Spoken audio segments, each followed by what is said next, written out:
want to mention that I'm wearing charcoal. Bravo. Good evening. I am Ann Mooney, as you mentioned, with Sparano Mooney Architecture, and it occurred to me earlier today that even though I do have a home here and an office here, I probably traveled the farthest to get here tonight, as my partner and I have been working in Italy on a project in Rome. So he's there now and sends his warm regards from warmer Rome, and I'm here tonight, delighted to be with you.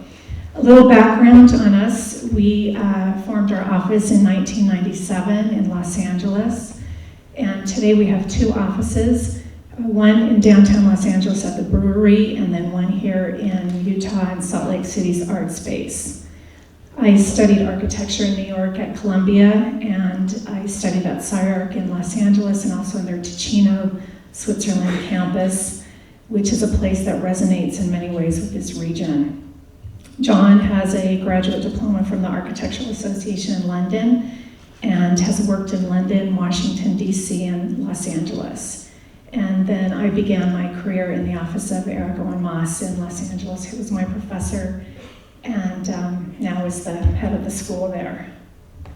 Our practice is focused primarily on design work in the American West.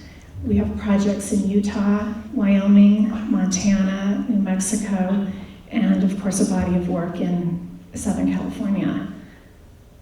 Our work is guided by and grows out of four primary concerns. The first is a commitment to a research-based conceptual design process. And we use a heuristic working method to test our ideas and mine their potential in architecture. This slide shows some of our process work with the conceptual constructs on the right side. Secondly, our work is designed from the perspective of creating powerful experiences through architecture. And we use the devices of light, materials, of course the sculpting of space, but we also have a real interest in scale and proportion in our work. And this image shows the underlying proportional logic that is embedded in the design. We move back and forth from the digital and analog worlds to explore design solutions. And today, many firms are leaving behind the physical models. We still see value in employing both state-of-the-art technologies, digital technologies, but also very traditional methodologies in our process, hand drawing, and a lot of physical models. As the architecture is experience-based, we are concerned with how space is experienced through movement. In this museum project, for example, the idea was articulated in a wooden screen that wraps the building and opens and closes the surface based on the visitor's position. And from this perspective, the building can look solid, but as you move around it, the porous nature of the envelope can be seen and revealed. The ideas follow through into the details of the design, and in the case of this museum, to the interiors and exhibition spaces. We design movable casework for the client and blackboard components for changing exhibitions and graphics. Finally, there's a recognition and appreciation in our work for the lineage of architecture and for the position along a continuum that any new project will find itself. And to this end, we're interested in creating connections in our work to the context of the project. And this involves an examination of both the physical and the cultural forces that are at play. Here's an urban view of a recently completed church. In this project, we studied Christian architectural precedents that you see here and translated some of the key ideas of the thickened and programmed perimeter walls, and also looked at these forms that were very conducive to gathering. And we translated these into contemporary architectural expression grounded in more timeless principles. Here's the model of that project. You can see that thickened wall. The perimeter wall contains smaller chapels, statuary, and occupiable niches. In our work, you can also see the effort we take to create architecture which serves both the individual and the collective. Again, shaping space through light, materials, and form. And people tell me this is a great smelling space. It's all cedar.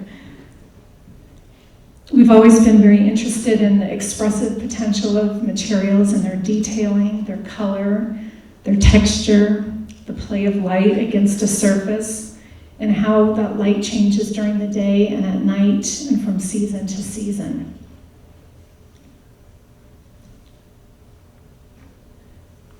In this project, the Corten steel cladding weathers over time as a tangible expression of change.